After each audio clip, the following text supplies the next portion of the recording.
S'il vous plaît. S'il vous plaît. Hmm.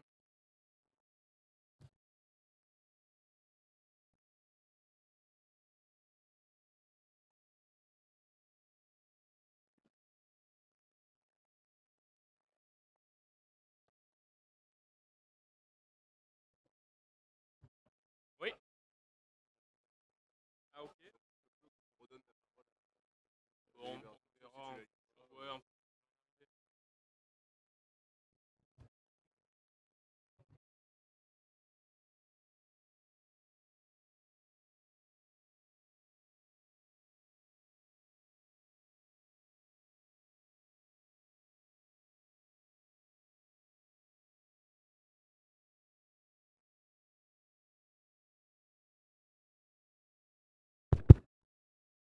allez. Si vous le voulez bien, je vais demander à chacun de bien vouloir s'asseoir, prendre place en silence, s'il vous plaît. Comme à l'accoutumée, on va commencer ce conseil municipal par l'appel des présents. Madame Joëlle Mizrahi, Monsieur Patrick Sabatier, Madame Marie-Christine Cianarella, Monsieur Frédéric Plat Gavaudan, Madame Isabelle Lévy Fanucci, Monsieur Patrick Minéo, Madame André Collin, Monsieur Jean Tomaselli, qui va nous rejoindre dans quelques instants, m'a prévenu qu'il avait un peu de retard, Martin Schex, Serge Benica, Christian Lartaud, Marie-France Rosti, Henri Carvin, Lionel Lecubert, Jacqueline Fabre, Bernard Croze qui a donné procuration à Monsieur Patrick Sabatier, Marie-Claude Allary, Maurice Satias qui a donné procuration à Serge Benica, Christophe Moulin. Il arrive, il est un peu en retard aussi. On a Emmanuel Girard-Tivillier qui est bien présente. Corinne de Ranieri.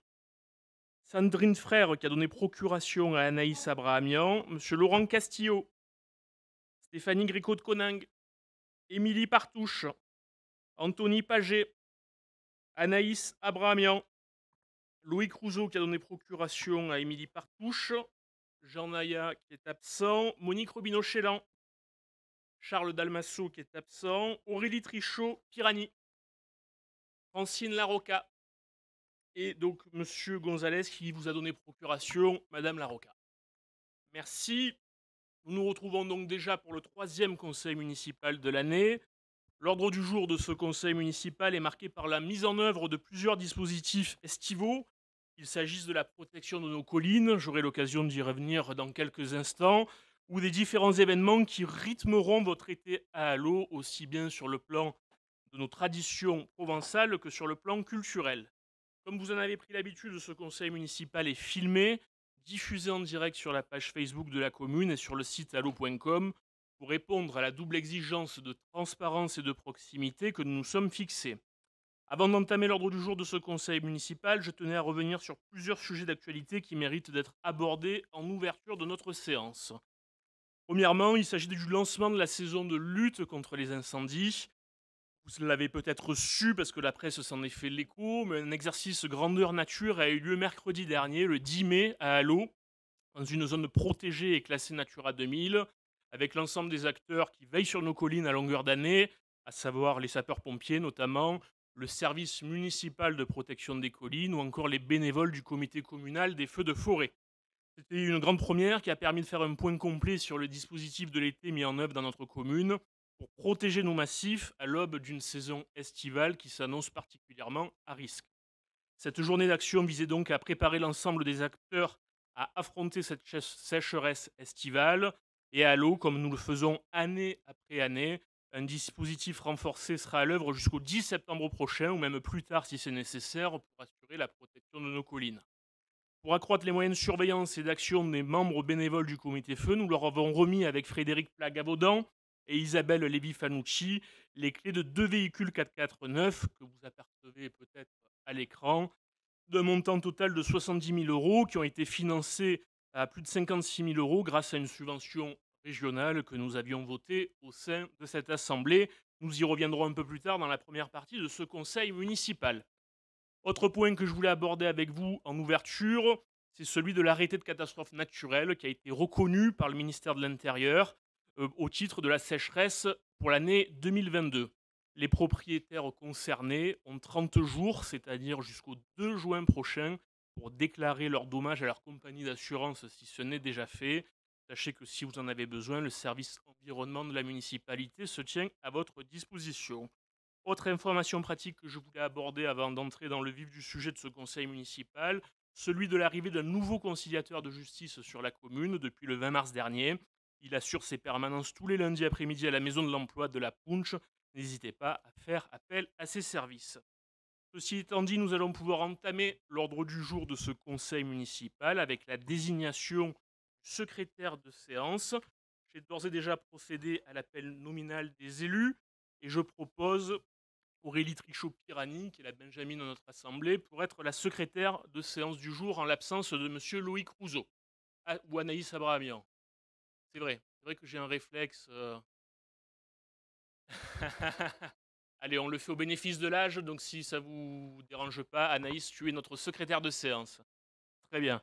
Je vais vous demander d'approuver cette désignation qui est pour, qui est contre, qui s'abstient. Je vais vous donner la parole quand ce conseil municipal sera ouvert. Donc c'est Anaïs Abrahamian qui est la secrétaire de séance de cette assemblée.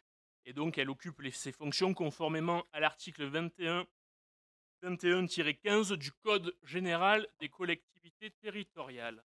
Comme vous en avez l'habitude, nous approuvons en début de séance le procès-verbal de la séance du conseil municipal précédent, à savoir celui qui s'est tenu ici même le 23 mars dernier.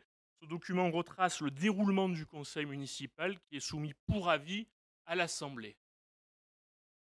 Donc je le soumets à vos votes. Qui est pour? Qui est contre? Qui s'abstient? La délibération est adoptée. Je vous remercie. Nous passons au premier volet de ce conseil municipal sur le volet environnemental. Et donc il s'agit de la protection des collines avec une demande d'aide financière. Ah, bon, alors on revient. Ça concerne le procès verbal du conseil municipal précédent. Alors on vous écoute. Alors je vote pour le compte rendu du dernier conseil municipal qui relate bien nos échanges. Mais par contre, comme vous l'avez fait en préambule, j'ai quelques points à revenir sur des observations. Lors de ce conseil municipal, M. Sabatier m'avait déclaré en toute bonne foi que la question du rachat de l'immeuble 6 place du docteur Joseph Chevillon avait été étudiée et qu'elle avait fait l'objet d'évaluations. Vous m'avez dit, on a évalué le prix de l'immeuble entier tout en précisant qu'il m'en donnerait le montant.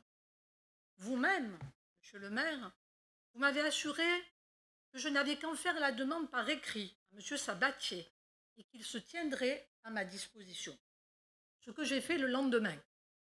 Mais par contre, c'est le directeur général des services, monsieur Nicolini, qui a préféré répondre à ma question sur le prix de la vente de l'immeuble en bottant en touche. Vous devriez vous entendre là-dessus, vous qui dites sur tous les tons que vous êtes irréprochable. Si vos services, champions de la transparence, n'ont rien à cacher, comment se fait-il que vous puissiez bafouer mon droit d'élu de l'opposition d'être informé des affaires de la commune et à ce titre, vous devez de me communiquer les documents en lien avec les projets donnant lieu à délibération. Vous m'apprenez ce jour à 13h30 que vous renoncez à la vente de l'appartement suite à la requête que nous avons déposée avec mon avocat à 11h en évoquant des raisons mensongères. Mais je vais refaire le point sur ce dossier. Non, parce que là, vous dites des contre-vérités. Donc, non, mais je vous réponds immédiatement parce que là, vous tombez directement dans la fake news. Donc, autant qu'on rectifie. Je vais vous dire ce qui s'est passé. On vous avait dit qu'il y avait un certain nombre d'investissements qui devaient être faits dans cet immeuble. Le potentiel acquéreur a retiré son offre. Et donc, c'est ce dont on vous a informé en toute transparence aujourd'hui, suite à la relance que vous avez fait auprès des services, pas plus tard qu'hier. Donc, on vous a répondu à J+1 que ce projet n'était plus d'actualité. Et on vous donnera tous les éléments qui nécessitent d'être portés à votre connaissance, comme nous l'avons toujours fait. Donc, ça ne sert à rien de débattre d'un projet, sachant que le projet de vente n'est plus d'actualité. Ça ne sert à rien de polémiquer, Madame Robineau. Là, vous sortez du cadre du procès verbal. On va attaquer l'ordre du jour de ce conseil municipal. Je passe la parole sur le sujet environnemental en matière de protection des collines avec une demande d'aide financière auprès du département à monsieur Frédéric Plat Gavaudan, s'il vous plaît. Merci à vous. Allez-y, Frédéric. Bonjour à tous, bonjour à toutes. Excusez-moi, désolé de commencer ce conseil municipal comme ça, mais il va bien falloir commencer à un moment donné. Donc, premier volet environnemental, comme l'a précisé tout à l'heure monsieur le maire, nous avons pas mal de sujets à l'approche de l'été. Celui dont je vais vous parler est une collaboration avec l'ONF que nous poursuivons année après année. Et avec leur collaboration, il est donc envisagé des travaux d'amélioration de la forêt sur 21,7 hectares dans le secteur du Vallon de la Vache, sur la parcelle communale cadastrée AV 238. Ces travaux entrant dans le cadre du dispositif amélioration des forêts communales, il est proposé d'autoriser la municipalité à solliciter la subvention maximale dans la limite de 60% du coût hors taxe estimé à 23 385 euros hors taxe, soit une subvention plafonnée de 14 031 euros hors taxe. Cette délibération entre directement dans notre programme que nous menons depuis 2 ans dans la lutte contre les incendies et contre la sécheresse. Donc l'ONF nous épaule toute l'année. Donc c'est eux qui s'occupent de récupérer une partie du bois pour le refaire rentrer dans un circuit le plus court possible, pour lui donner une seconde vie. Et donc nous participons activement à ce projet-là et nous en sommes très contents. Donc voilà. Merci beaucoup, Frédéric Plat, d'aborder ce sujet de fond important pour la gestion de nos massifs. Est-ce qu'il y a des demandes d'intervention sur ce sujet? Si ce n'est pas le cas, je soumets cette délibération à vos votes. Qui est pour? Qui est contre? Qui s'abstient? Elle est adoptée à l'unanimité. Je vous en remercie. Nous passons à la délibération suivante, à savoir une convention de sylvopastoralisme pour le pâturage d'ânes sur certains terrains communaux. Et c'est Madame Isabelle Lévy-Fanucci qui nous en fait la présentation. Merci, monsieur le maire. Bonjour à tout le monde. Je voulais donc parler de cette convention de sylvopastoralisme pour le pâturage des ânes que nous renouvelons depuis 3 ans. L'entretien des espaces naturels par les troupeaux est une méthode alternative aux travaux mécaniques. Les terrains communaux, qu'ils soient situés en espace naturel ou en zone urbaine, sont régulièrement débroussaillés par les troupeaux de moutons et d'ânes. Une zone pâturée de plus de 35 hectares est d'ailleurs entretenue chaque année près du Taoumé. La délibération présentée fixe les conditions de mise à disposition de 2 terrains communaux supplémentaires pour y faire pâturer les ânes avant la période estivale. Donc, je voulais dire également que, vu les conditions climatiques qu'il y a cette année, les ânes n'ont pu venir que 2 mois et demi parce qu'ils ne pouvaient pas pâturer plus que ça. Il n'y avait pas assez d'herbe, aussi bien chez les particuliers que chez nous, dans nos 2 parcelles qui lui sont attribuées. Donc il s'agit de renouveler la convention avec Madame Bénédicte Bègue pour le pâturage de ces ânes au niveau de l'ancien chemin de Mi-mai, afin d'effectuer un débroussaillement naturel de nos terrains communaux. Merci Isabelle Lévy-Fanucci pour la présentation de cette délibération. Est-ce qu'il y a une demande de prise de parole sur le sujet? Si ce n'est pas le cas, je soumets cette délibération à vos votes. Qui est pour? Qui est contre? Qui s'abstient? La délibération est adoptée à l'unanimité. Je vous en remercie.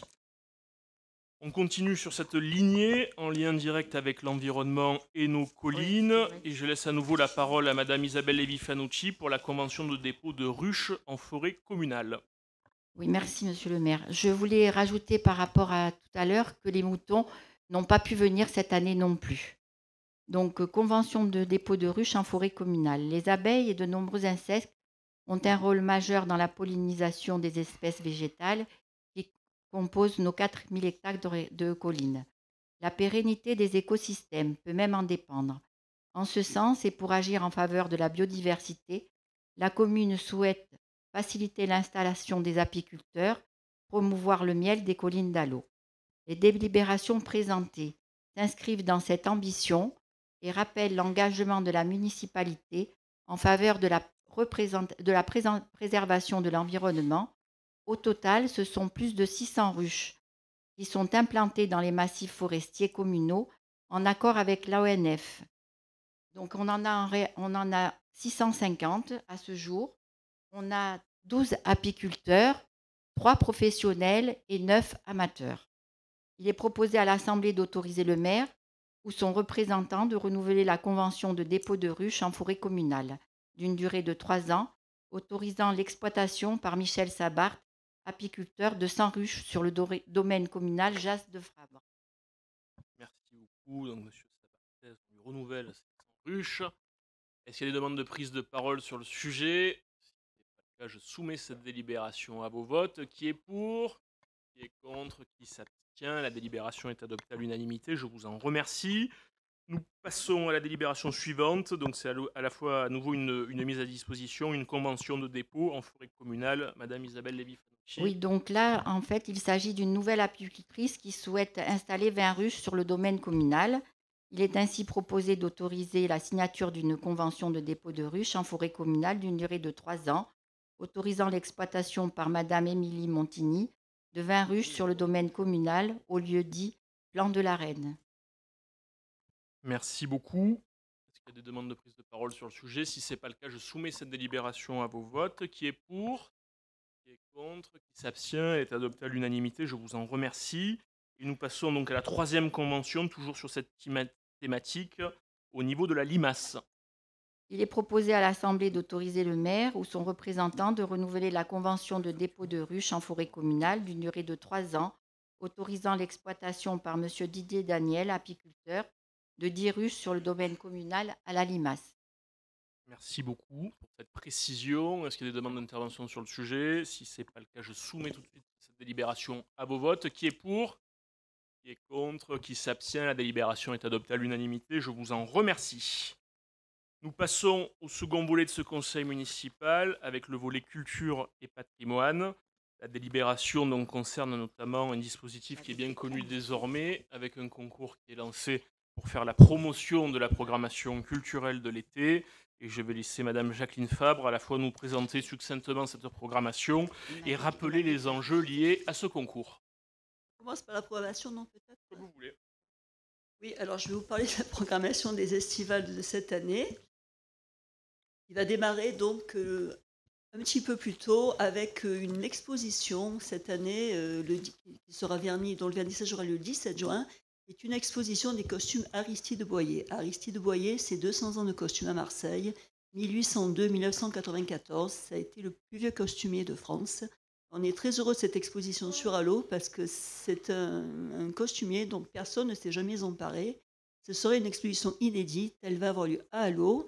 Elle le sera au Vieux Bassin du 18 juin au 9 juillet. Ensuite, nous aurons la fête de la musique, comme d'habitude, avec une douzaine de scènes réparties essentiellement dans le vieux village, mais aussi cette année avec une nouveauté, un petit manège musical sur le site du Logis Neuf, qui sera là-bas en fin d'après-midi pour les jeunes enfants. Ensuite, nous avons la soirée de l'humour, le 24 juin, cette année, avec un spectacle qui s'appelle Issue de secours, qui a été primé lors des Petits Molières en 2018, qui est un spectacle très amusant. C'est l'histoire de deux pilotes qui en sont à leur dernier vol. Je vous laisse le soin d'aller les découvrir. En tout cas, c'est une soirée une soirée amusante garantie. Ensuite, nous allons attaquer donc le 1er juillet, cette fois-ci avec du théâtre, avec une compagnie que vous avez déjà vue il y a 2 ans, la compagnie des arts internationaux, de l'art international des arts du spectacle, qui se trouve à Versailles. Ils sont déjà venus il y a 2 ans avec le spectacle de Scaramouche. Ils reviennent cette année avec le Faux Magnifico. C'est un spectacle dans le Commedia dell'arte, dans la pure tradition, avec les personnages de la commedia. Mise en scène par Carlo Bosso. Carlo Bosso, qui est un metteur en scène, qui est par excellence le metteur en scène international de la Commedia dell'arte, 2000 spectacles à son actif, et on aura la joie de la voir ce soir-là à Allo. Le 2 juillet, ensuite, un spectacle autour de Marcel Pagnol, Cigalon, du théâtre, la compagnie du théâtre Feuilly Musical, qui a adapté ce texte de Marcel Pagnol d'après la bande dessinée qui a été scénarisée par Stoffel Escoto. Stoffel qu'on connaît bien à l'eau puisqu'il participe régulièrement au festival de bande dessinée, qui était là il n'y a pas longtemps pour rencontrer nos jeunes élèves dans le cadre de la bibliothèque. Ensuite, nous passons au 8 juillet, nous recevons à nouveau Ziz du Panier, qui est notre allodienne préférée, j'ai envie de dire. Cette année, ce n'est pas avec son one-man show qu'elle revient, c'est avec un spectacle de comédie de boulevard. Il y a un partenaire qui s'appelle Didier Constant, et c'est un spectacle de théâtre purement dans la tradition du théâtre de boulevard. Ça s'appelle « Une Ziz peut en cacher une autre ». Ensuite, nous passons le 15 juillet avec notre tête d'affiche cette année, Thomas Dutronc. Thomas Dutronc avec son trio de jazz manouche, accompagné par comment il s'appelle, Rosenberg et Gresset, toujours au Théâtre de Nature. Si vous êtes intéressés, ne tardez pas à prendre les places parce qu'on est déjà bien avancé au niveau des réservations. Et aux grandes dames Et- de certains, notre tête Oui. d'affiche n'est pas Beyoncé. Contrairement à ce que certains ont voulu faire croire au Il moment faudra du peut-être 1er pour avril. ça. Voilà, c'était juste une action pour valoriser gratuitement le théâtre Mais de pourquoi nature, pas qui est des une fois autre moins dame bien connu que le théâtre de verdure Oui. de Gémenos ou le théâtre Ça. Sylvain à Marseille, qui est pourtant un lieu de culture fabuleux. Je vous laisse Oui, poursuivre, Jacqueline. c'est un beau Ouais. théâtre. Ensuite, nous allons finir dans cette programmation avec un spectacle de piano qui se passera donc à la Bastille de Fontvieille, qui est un spectacle par Robert Odone, qui est un pianiste un peu atypique, qui va nous donner donc des extraits des mélodies du 7e art.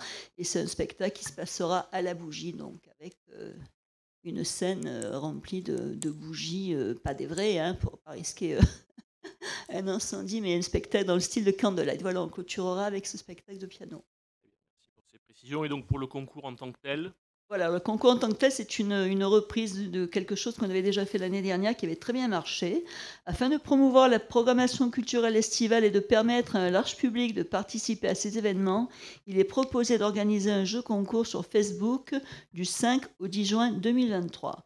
Tous les matins, un spectacle payant organisé pendant l'été, donc du programme des estivales, sera présenté sur la page Facebook Allo officielle de la commune. 4 places d'un spectacle seront mises en jeu chaque jour à la hauteur de 2 gagnants. Ainsi, il est proposé à l'Assemblée d'approuver l'organisation de ce concours et le règlement définissant les modalités d'organisation. merci pour ces précisions. Est-ce qu'il y a des demandes de prise de parole sur le sujet? Si ce n'est pas le cas, je soumets cette délibération à vos votes. Qui est pour? Qui est contre? Qui s'abstient? La délibération est adoptée. Je vous en remercie. Nous passons à la délibération suivante qui concerne la mise à disposition du terrain EDF. Et vous savez, c'est le terrain de foot qui se trouve à l'entrée du village pour en faire un espace de stationnement exceptionnel dans le cadre de nos manifestations communales qui vont venir égrener l'ensemble de l'été. Et je laisse la parole tout de suite à monsieur l'élu à la vie associative, à savoir monsieur Anthony Paget. Merci Monsieur le maire. Donc juste en préambule pour rappeler donc les fêtes traditionnelles qui vont de nouveau battre leur plein dès le mois de juin prochain, donc à compter du 16 juin prochain avec l'ouverture des fêtes de la Saint-Jean organisée par le comité des fêtes d'Allo. Donc avec toute une semaine de fêtes, semaine des fêtes de la Saint-Jean qui sera clôturée le 23 juin par la grande messe célébrée par le Père Desjardins ici présent et la cavalcade organisée par le groupe Saint-Éloi Allodien et la participation notamment du groupe folklorique des Amis d'Allo. S'en suivra par la suite au niveau du logis neuf, du 9 au 15 août, les fêtes de la Saint-Laurent, traditionnelles fêtes de la Saint-Laurent, organisées donc par le groupe Saint-Éloi du logis neuf, dont l'ouverture des fêtes aura lieu le 9 août au cœur du logis neuf. Concernant cette délibération, donc comme les années précédentes, et afin de faciliter le stationnement des véhicules lors des manifestations traditionnelles, la commune souhaite occuper une partie du terrain du complexe sportif du groupe EDF en aire de stationnement. La demande porte sur 10 dates et intègre la Saint-Jean et les marchés nocturnes. Je salue d'ailleurs ma collègue Anaïs Abrahamian qui organisera donc avec les services de la municipalité, en collaboration avec le comité des fêtes, le marché nocturne le soir de l'ouverture des fêtes de la Saint-Jean au village. Et donc, la demande porte sur 10 dates, je vous disais, intègre la Saint-Jean, les marchés nocturnes, la fête de la musique, la fête du 14 juillet, la fête de l'âne qui aura lieu au mois de novembre, ainsi que le lancement des illuminations de Noël, le marché de Noël et la descente des bergers du 24 décembre, puis la Saint-Clair en 2024. Il vous est ainsi proposé d'autoriser monsieur le maire ou son représentant à signer la convention avec le gestionnaire de la CMCAS Marseille. Merci beaucoup, Anthony. Ça nous permet d'ailleurs de revenir sur le succès de la Foire aux Bestiaux qui a signé son grand retour au logis neuf. Voilà. L'occasion de te remercier ainsi qu'Anaïs, Henri, Marie-Claude, ceux qui se sont investis pour faire de cet événement un succès en lien avec le groupe Saint-Éloi du logis neuf, naturellement. Au logis neuf, on retrouvera aussi la fête de la musique pour les enfants. On ne peut pas organiser la fête de la musique sur 2 lieux, donc comme le veut la tradition, la fête de la musique principale aura lieu dans le village, mais dans l'après-midi, il y aura des animations pour les enfants au logis neuf, et puis comme tu l'as souligné, effectivement, les traditionnelles fêtes de la Saint-Laurent au cœur du mois d'août, voilà, pour que chaque noyau villageois puisse profiter d'une animation la plus complète possible. Est-ce qu'il y a des demandes de prise de parole sur le sujet? Si ce n'est pas le cas, je soumets cette délibération à vos votes. Qui est pour? Qui est contre? Qui s'abstient? La délibération est adoptée à l'unanimité. Je vous en remercie. Nous passons à la délibération suivante qui concerne donc la restauration d'une partie de notre patrimoine. En l'occurrence, c'est le maître-autel de l'église Saint-Sébastien qui va faire l'objet d'une belle rénovation. Et cette rénovation ne manquera pas d'être subventionnée, comme j'y tiens systématiquement, ainsi que l'équipe municipale, par le département des Bouches-du-Rhône. C'est M. Patrick Sabatier qui nous fait la présentation de ce rapport. Merci, monsieur le maire. Donc, je suis vraiment très heureux de présenter ces deux délibérations qui me donnent l'occasion de présenter cette restauration du maître-autel, et je constate avec plaisir la présence du père Mathieu Desjardins, que je salue. Et donc, cette délibération, plus exactement, nous avions pris au mois de décembre 2021 une délibération pour des mêmes subventions. Mais il s'avère que le montant total des travaux est différent très légèrement du montant total après étude. Il y a une différence d'environ 300 €. Donc nous sommes obligés, pour être tout à fait en conformité avec la réglementation, de représenter ces mêmes délibérations avec des montants exacts. Donc, par une délibération du mois de décembre 2021, le conseil municipal avait approuvé à l'unanimité une demande de subvention auprès du conseil départemental pour la restauration de ce maître-autel. Les travaux avaient été estimés à hauteur de 176 433 € hors taxe. Toutefois, le montant des travaux a été définitivement arrêté à la somme de 176 109 € et 02 centimes. Vous voyez que l'écart est peu important, mais il faut reprendre cette délibération pour être totalement conforme à la réglementation. Il est proposé d'autoriser la municipalité à solliciter l'aide financière du conseil départemental des Bouches-du-Rhône pour cette opération, à hauteur de 33% du coût hors taxe, soit une subvention maximale de 58 115,98 €. Cette subvention s'ajouterait aux 48 288,26 € de la DRAC, de la Direction régionale des affaires culturelles, que nous verrons dans la délibération suivante, que nous sollicitons dans la délibération suivante. Donc, en globalité, ce sont donc 106 000 € de subventions qui permettront de financer plus de 60% de cette opération de restauration. Merci beaucoup Patrick Sabatier pour ces précisions. Donc même effectivement si l'écart est minime, nous tenons à ce que tout soit fait en transparence et dans les règles au sein de ce conseil municipal, d'où l'objet de cette délibération. Ça permet de souligner aussi l'immense travail que nous menons en matière de restauration du patrimoine. C'est un travail collectif et Patrick Sabatier, Jacqueline Fabre et d'autres sont mobilisés sur ce dossier-là. On avait passé en délibération lors du dernier conseil municipal la restauration des calvaires. On en avait déjà rénové 2 en 2021. On en rénovera 2 autres avant la fin de l'année, à savoir celui qui se trouve au niveau de l'avenue du Général Bonsaber, à peu près au niveau des Gonagues, et celui de la place Pierre-Bélaou à la sortie du village, un peu après le restaurant italien. Et après, on rénove aussi, on a financé la restauration des chandeliers de l'église Saint-Sébastien. Et nous restaurerons aussi le buste de Joseph Chevillon qui se trouve à la Punche, voilà, sous la responsabilité notamment de monsieur Henri Carvin. Je voulais préciser, monsieur le maire, chers collègues, la durée un peu des travaux, donc, qui va s'étaler sur la restauration de maître-autel d'environ 4 à 5 mois. Bon, les modalités de détail, je ne souhaite pas vous en faire part, parce que je souhaite que nous en discussions plus précisément avec la paroisse et le père Mathieu Desjardins. Et on doit se rencontrer très prochainement pour fixer vraiment les modalités de détail de cette opération. Ça gêne le moins possible les offices, ce qui est compréhensible. Est-ce qu'il y a des demandes de prise de parole sur le sujet? Si ce n'est pas le cas, je soumets cette délibération à vos votes. Qui est pour? Qui est contre? Qui s'abstient? La délibération est adoptée à l'unanimité, je vous en remercie. Donc le deuxième volet qui concerne le même objet, mais cette fois-ci une subvention qui est demandée auprès du ministère de la Culture.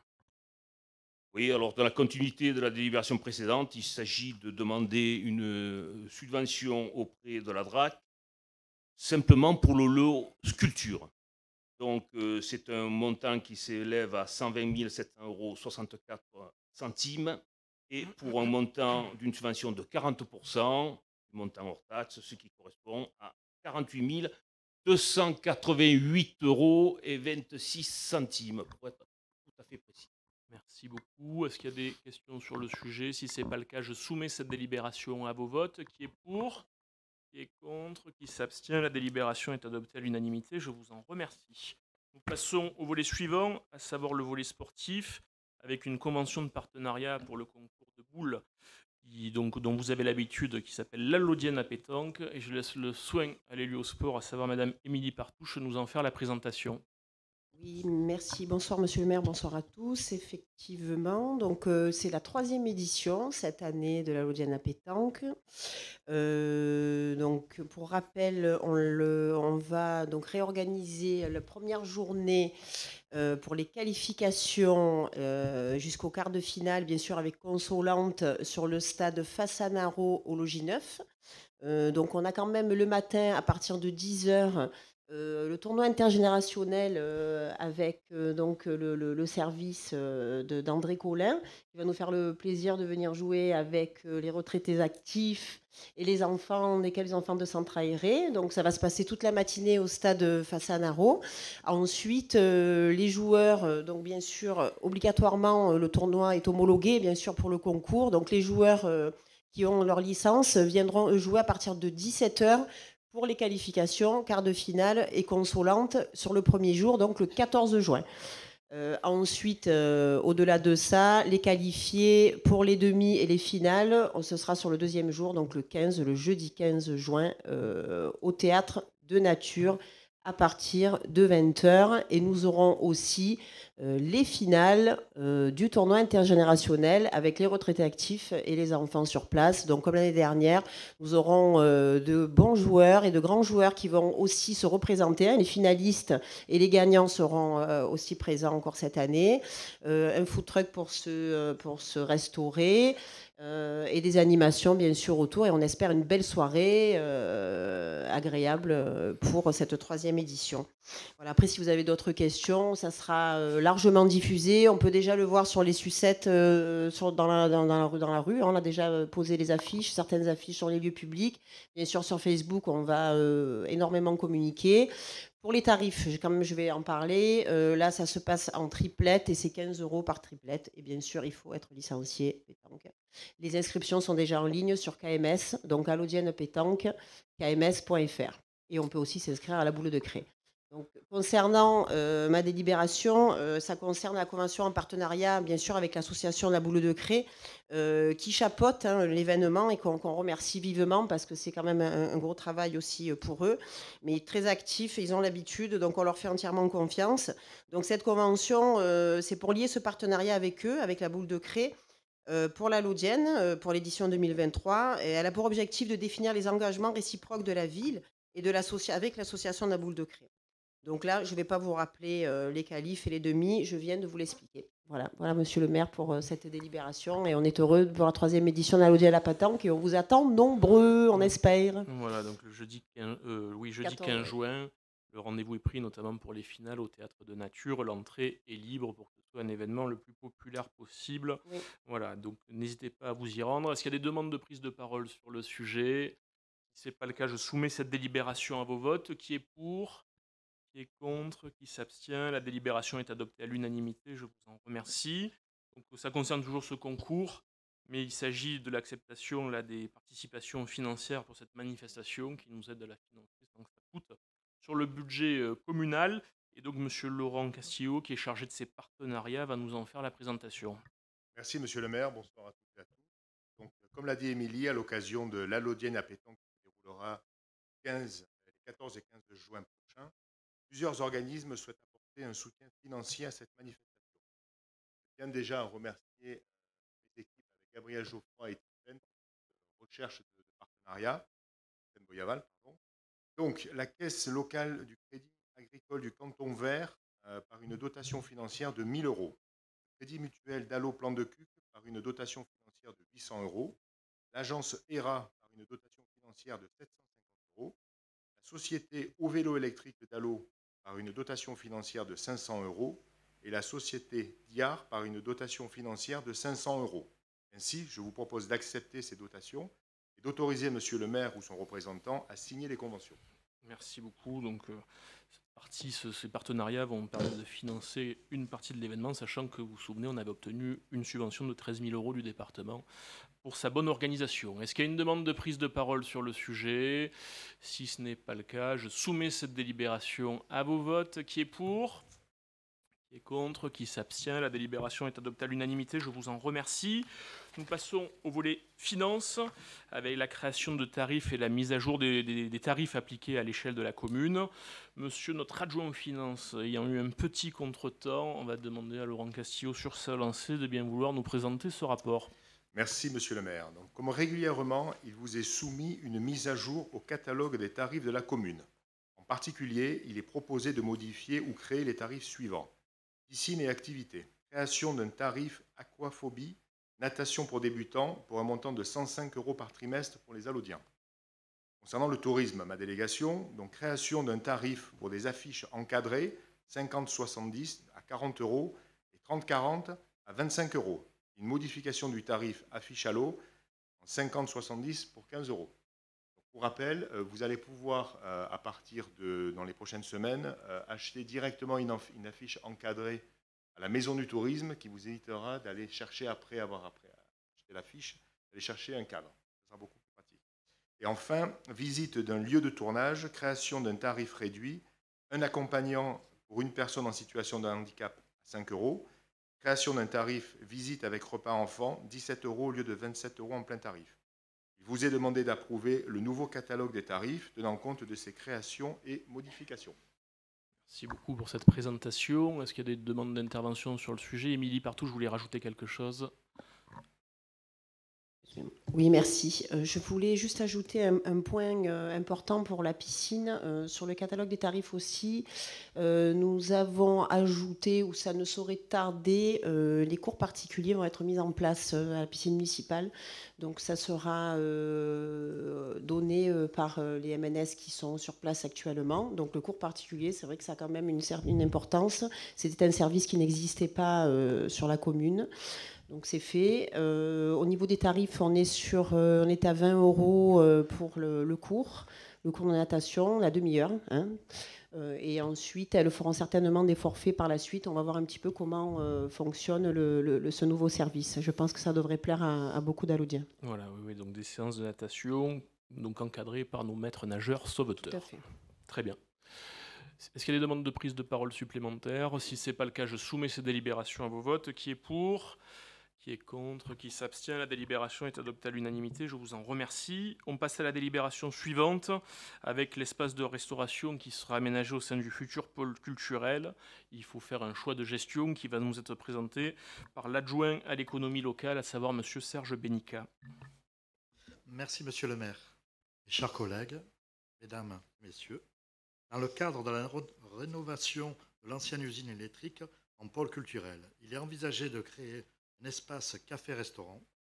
La présente délibération a pour objet de définir le mode de gestion de ce futur café-restaurant. Au regard du rapport de la présentation qui vous a été transmis, le mode de gestion le plus adapté semble être celui de la concession. L'exploitation se fait au risque du prestataire, la collectivité conservant un devoir de contrôle de l'exécutation du contrat. Il est proposé à l'Assemblée d'approuver le principe du recours à une concession du service public pour la gestion du futur du café-restaurant du pôle culturel de l'usine électrique. Merci pour cette présentation. Est-ce qu'il y a des demandes de prise de parole sur le sujet? Si ce n'est pas le cas, je soumets cette délibération à vos votes. Qui est pour? Qui est contre? Qui s'abstient? La délibération est adoptée. Je vous en remercie. Nous passons au volet vie associative avec une deuxième attribution de différentes subventions. Et c'est M. Anthony Paget, élu à la vie associative, qui nous en fait la présentation. Oui, merci monsieur le maire. Juste pour apporter quelques précisions concernant l'attribution, notamment au groupe Saint-Éloi-Laudien, pour contextualiser un petit peu la chose, et tel que nous étions engagés, nous souhaitions, dans notre projet, rendre une pleine autonomie à nos associations Alors on avait commencé par le comité des fêtes, avec qui nous avons conclu une CPO et qui a repris l'organisation des manifestations, notamment celle de la Saint-Jean, qui avait été municipalisée. Et cette attribution-là, due au groupe Saint-Éloi-Laudien, est une suite en fait à la décision que nous avions prise avec le comité des fêtes, donc qui reprendra la pleine organisation de la cavalcade notamment, et en partie de la fête de l'âne. Donc c'est pour ça que la somme peut paraître assez conséquente, mais c'était des frais qui étaient portés par la municipalité jusqu'à maintenant. Donc concernant cette délibération, lors du dernier conseil, nous avons voté une première attribution de subvention aux associations à hauteur de 81 000 €. Des dossiers de demande de subvention ont depuis été reçus de la part des associations qui œuvrent sur la commune. Il est proposé une seconde attribution de subvention aux associations pour un montant de 16 400 €, suivant donc le tableau annexé. Très bien. Donc voilà, ça concerne donc le groupe Saint-Éloi-Laudien avec donc, du fonctionnement, la cavalcade de la Saint-Jean, la fête de l'âne et une subvention aussi pour les amis de Pichori qui sont organisés en association. Merci beaucoup Anthony Paget. Est-ce qu'il y a des demandes de prise de parole sur le sujet? Anthony? Juste une petite précision justement par rapport à ce que j'ai dit auparavant, c'est que comme nous l'avons fait avec le comité des fêtes, et même si cela n'est pas obligatoire au vu du montant que nous attribuons au groupe Saint-Éloi-Laudien, il est fort probable que nous concluions également une convention pluriannuelle d'objectifs. Ça permet donc une certaine transparence et un certain engagement, que ce soit de l'association ou de la commune. Bien sûr, ça permet un engagement sur le long terme, ce qui est une bonne chose à la fois pour la visibilité que nous avons sur les finances communales, comme pour l'association qui a de fait une garantie pour mener ces événements année après année. S'il n'y a pas d'autres interventions, je soumets cette délibération à vos votes. Qui est pour? Qui est contre? Qui s'abstient? La délibération est adoptée à l'unanimité, je vous en remercie. Nous passons donc en lien direct avec cette délibération à la convention d'objectifs pluriannuels entre la ville d'Allot et le comité des fêtes. Monsieur Anthony Paget y faisait référence à l'instant, il nous présente ce nouveau rapport. Merci Monsieur le maire. Donc, comme je l'ai dit précédemment, on a une convention pluriannuelle d'objectifs avec le comité des fêtes qui a été signée pour la période de 2021 jusqu'en 2024. Le comité des fêtes envisage aujourd'hui d'étendre les animations des fêtes de la Saint-Jean en organisant 2 événements supplémentaires, dont un bal et un concours de boules carrées. C'est vrai que cette année, l'organisation des fêtes de la Saint-Jean est encore plus étayée et encore plus importante, d'autres manifestations venant s'organiser. Donc il est également proposé l'organisation d'une guinguette le soir de l'ouverture des fêtes et également de la Saint-Clair. Sans modifier le montant financier de la convention, il est proposé de prendre en compte ces nouvelles actions en modifiant par avenant numéro 2 l'annexe Les projets de la convention d'objectifs pluriannuels. Merci pour ces précisions. Est-ce qu'il y a des demandes d'intervention sur le sujet? Si ce n'est pas le cas, je soumets cette nouvelle délibération à vos votes. Qui est pour? Qui est contre? Qui s'abstient? La délibération est adoptée. Je vous en remercie. Nous passons au volet suivant, à savoir celui des ressources humaines, avec donc une série d'engagements et d'autorisations pour les recrutements d'agents contractuels sur des emplois non permanents pour faire face à l'accroissement d'activités saisonnières, notamment en période estivale. Je laisse le soin à Madame la première adjointe Joëlle Mizrahi de nous en faire la présentation. Merci Monsieur le maire, bonsoir à toutes et à tous. Comme chaque année, certains services municipaux doivent faire face à un accroissement d'activité au cours de la période estivale, ainsi qu'aux missions purement saisonnières qui sont assurées durant quelques mois. Sans concerner les services suivants: les services techniques, les espaces verts, la logistique événementielle, la piscine municipale, le service urbanisme, la Maison France, le service population, le tourisme, la bibliothèque, la crèche et la protection des collines. Ainsi, il est proposé à l'Assemblée d'autoriser le recrutement d'agents contractuels pour faire face à des accroissements saisonniers d'activité. Merci pour ces précisions. Est-ce qu'il y a des demandes d'intervention sur le sujet? Si ce n'est pas le cas, donc je soumets cette délibération à vos votes. Qui est pour? Qui est contre? Qui s'abstient? La délibération est adoptée. Je vous en remercie. De la même manière, donc la création d'emplois pour faire face à des besoins liés à un accroissement temporaire d'activité. Et c'est toujours Joëlle Mizrahi qui nous en fait la présentation. Oui, Monsieur le maire. Donc, afin de renforcer les effectifs dans certains services municipaux en raison d'un accroissement temporaire de leur activité, il est proposé à l'Assemblée d'autoriser le recrutement d'agents contractuels pour faire face à ces besoins. Sont concernant les services suivants, donc les services techniques, les cantines scolaires et propreté des bâtiments, l'accompagnement de l'enfance, donc les ATSEM, la piscine municipale, la caisse piscine municipale, les crèches, la gestion des équipements sportifs, la protection des collines, les espaces verts, les agents de surveillance de la voie publique, l'urbanisme, la police municipale, les cimetières, les systèmes d'information et numérique, les services administratifs, la restauration, la bibliothèque. Aussi, il est proposé à l'Assemblée d'autoriser le recrutement d'agents contractuels pour faire face à des accroissements saisonniers d'activité. Merci pour ces précisions. S'il n'y a pas de demande de prise de parole, je soumets cette délibération à vos votes. Qui est pour ? Qui est contre? Qui s'abstient? La délibération est adoptée. Nous passons à la délibération suivante qui concerne l'autorisation de recrutement d'un agent contractuel d'ingénieur territorial. Oui, tout à fait. Donc, un agent d'ingénieur territorial vacant figure au tableau des effectifs de la commune correspondant à un poste de chargé d'opération au bâtiment. Cet emploi peut être occupé par un fonctionnaire. Toutefois, en cas de recherche infructueuse de candidats statuaires, il peut être pourvu par un agent contractuel.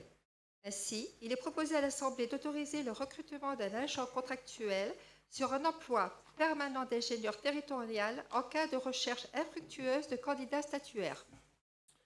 Merci beaucoup pour ces précisions. S'il n'y a pas de demande de prise de parole, je soumets cette délibération à vos votes. Qui est pour ? Qui est contre? Qui s'abstient? La délibération est adoptée. Je vous en remercie. Nous passons à la délibération suivante qui concerne le recours à un collaborateur occasionnel du service public, à savoir un bénévole en l'occurrence, qui souhaite s'investir dans le cadre de la politique qui est menée pour la protection animale, qui est chapeautée par ailleurs par Madame Isabelle Lévy-Fanucci, comme vous le savez. C'est Madame Joëlle Mizrahi qui nous en fait la présentation. Oui, Monsieur le maire. Donc, les administrés nous ont fait part de leur volonté de s'investir bénévolement au sein du service de la protection animale de la ville. Il est donc proposé à l'Assemblée d'autoriser l'un d'entre eux à participer bénévolement aux différentes missions proposées par le service protection des animaux. Merci beaucoup. Est-ce qu'il y a des demandes de précision sur le sujet? Si ce n'est pas le cas, je soumets cette délibération à vos votes. Qui est pour? Qui est contre? Qui s'abstient? La délibération est adoptée. Je vous en remercie.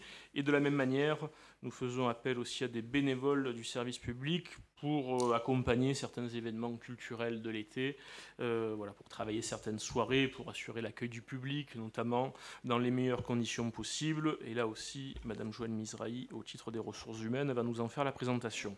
Oui, tout à fait. Donc, il s'agit de 3 personnes souhaitant s'investir bénévolement dans le cadre des événements culturels de la ville.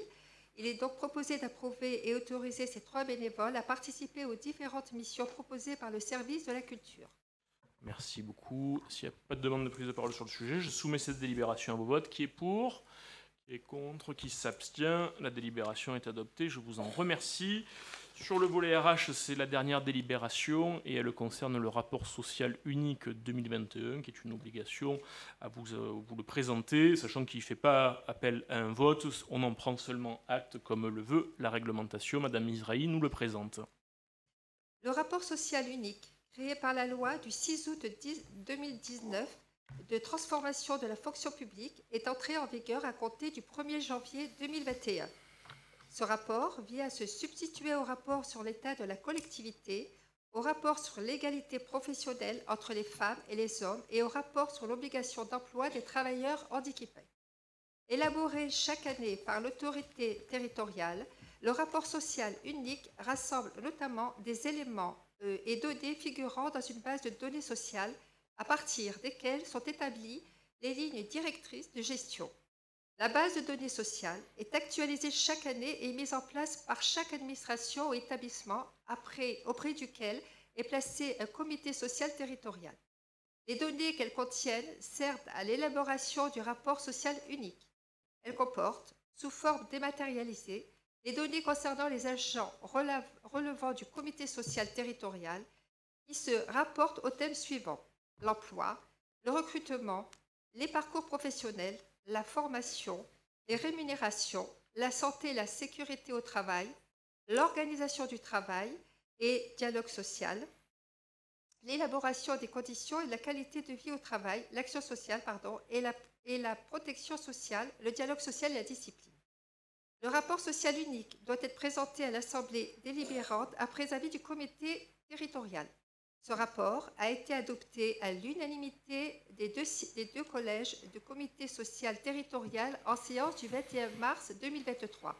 Il appartient donc désormais au conseil municipal de prendre acte de ce rapport.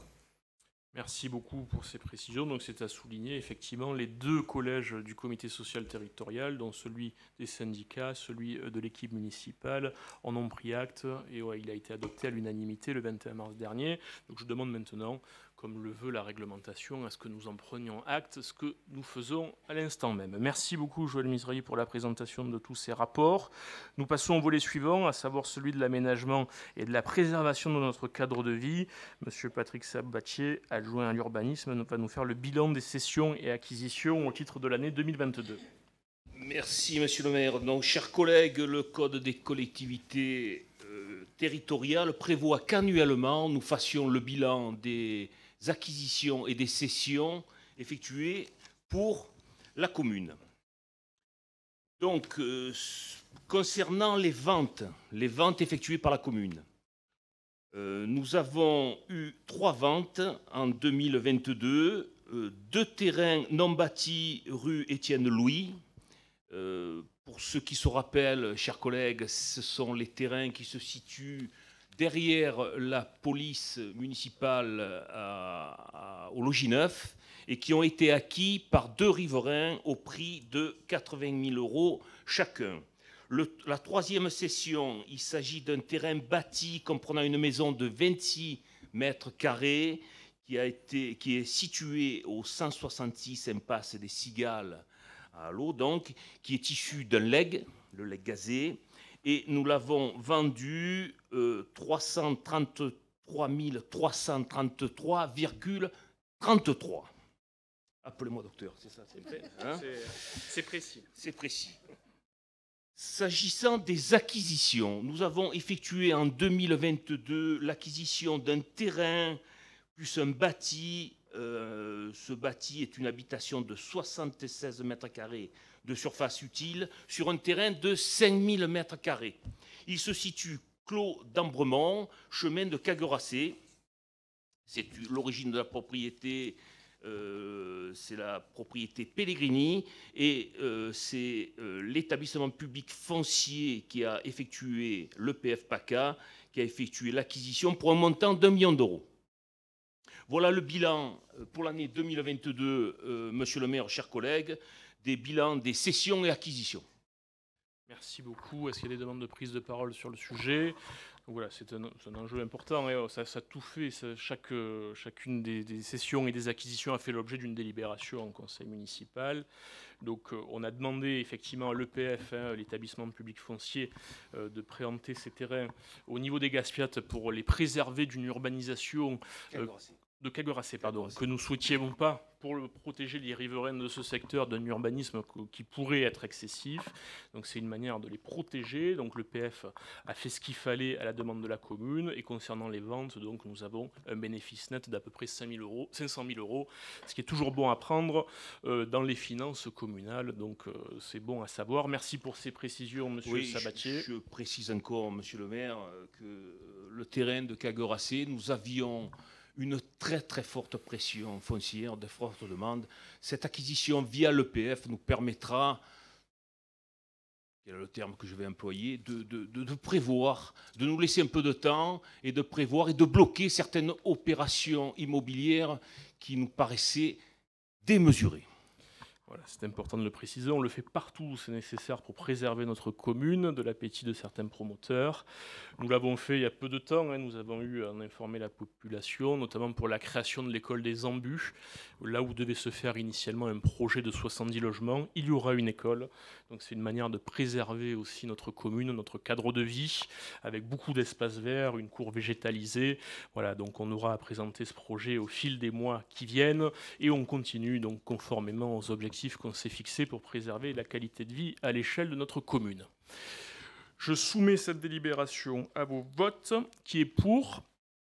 Qui Qui est contre? Qui s'abstient? La délibération est adoptée. Je vous en remercie. Nous passons à la délibération suivante qui concerne l'approbation d'une convention de mise à disposition d'applications et d'un système d'information géographique à l'échelle métropolitaine. C'est M. Sabatier qui nous en fait la présentation parce que c'est un outil qui sert beaucoup au service urbanisme.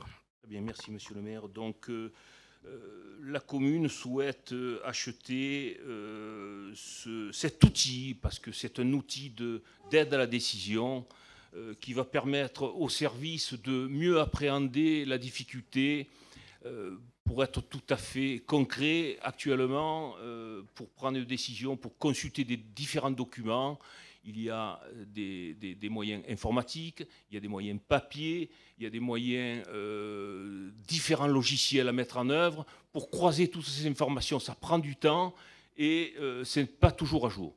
Donc la métropole nous propose une mise à disposition de données, de systèmes d'information géographiques, donc qui va nous permettre une aide à la décision améliorée. Donc, la métropole a lancé dès 2017 un vaste projet de convergence de 6 SIG, hérités des ex-EPCI, vers une plateforme de services numériques unique, couvrant le périmètre métropolitain. La métropole propose gratuitement aux communes sur demande le pack SIG dit standard. La métropole propose également aux communes le pack dit personnalisé, et c'est ce pack qui nous intéresse. Ce pack impliquant la participation financière de la commune permet notamment d'utiliser les applications SIG et les données SIGM. Il y a beaucoup de sigles, mais ça va nous faciliter le travail. La commune d'Allo souhaite adhérer à ce pack personnalisé dont le montant estimatif à la date d'approbation de la convention type par la métropole Aix-Marseille-Provence est de 8 070 €. Monsieur le maire, avant de passer au vote, l'occasion m'est donnée de mettre en avant le service d'urbanisme de la commune. Les agents instructeurs, à la tête, où se trouve à la tête de ce service, la responsable de l'urbanisme, Mme Santarelli, effectue un travail remarquable, difficile, ingrat, où l'instruction des autorisations d'urbanisme est compliquée, difficile à mettre en œuvre. Je tiens devant vous à saluer leur travail, qui est difficile, nécessaire et toujours au service des riverains et des riveraines.